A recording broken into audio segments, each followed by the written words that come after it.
অনেক সময় দেখা যায় অনেক বছর ধরে তার প্ল্যান করছেন, প্রেগন্যান্সি প্ল্যান করে তারা আগাচ্ছেন, কিন্তু ইনফার্টিলিটি বিষয়টি তাদের অজানা থেকে যায় বা তারা হয়তো বুঝতে পারছেন না যে হয়তো ইনফার্টিলিটির কোনো ইস্যু ছিল।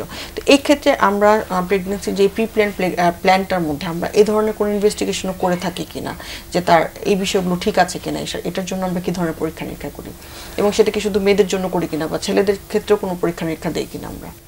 প্রথম কথা হচ্ছে, যদি একজন দম্পতি তারা প্রেগন্যান্সির জন্য ট্রাই করে, তো আমরা চাই যে ন্যাচারালি কোনো ধরনের ইনভেস্টিগেশন কিংবা কোনো ধরনের পরীক্ষা নিরীক্ষা, কোনো ধরনের মানসিক চাপ ছাড়াই তারা যেন ন্যাচারালি ট্রাই করে।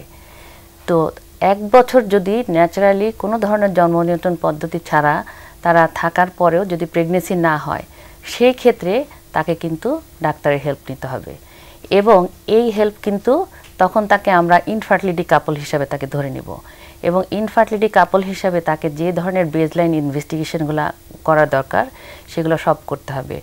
এর মধ্যে আছে, যদি আমরা ডিপেন্ড করে, আমরা প্রথমে মেয়েদেরকে তার মাসিকের ইতিহাস, তার গর্ভের ইতিহাস, এইগুলোর উপর ডিপেন্ড করে আমাদের নির্ভর করে যে কোন পরীক্ষাগুলো আমরা করব।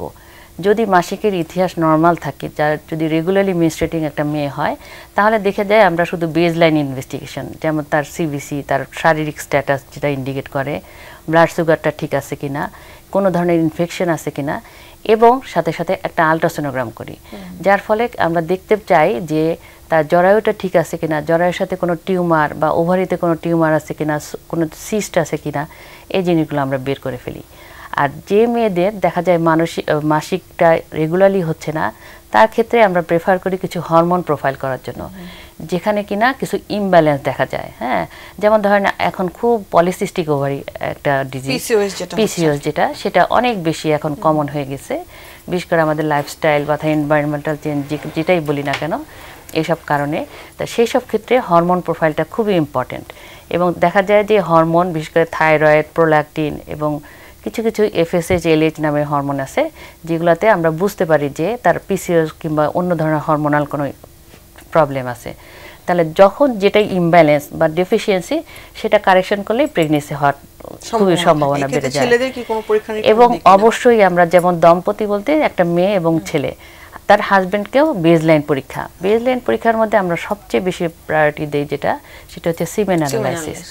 দেখা যায় যে একটা মেয়ে সম্পূর্ণ ভালো, তারা প্রেগন্যান্সি ট্রাই করছে, কিন্তু কখনোই একটা ছেলে সে পরীক্ষার জন্য আগায় যায় না। আমাদের দেশে কালচার অনুযায়ী তারা আসলে আরো বেশি করতে চায় না, এক্স্যাক্টলি। এবং এমনও দেখা যায় যে আমরা অনেক বুঝিয়ে বলি, কাউন্সিলিং করে বলি, কিন্তু তারপরেও সে কিন্তু ঘরে গিয়ে আর সেই ইনভেস্টিগেশন করার মতো মানসিকতা সে রাখে না। আমরা বিপরীতও বলতে পারি, অনেকে আছে, অনেক হাজবেন্ডই আছে যে তারা নিজে থেকেই পরীক্ষা করতে চায়, অনেকেই আছে নিজে থেকে করতে চায়, এক্স্যাক্টলি।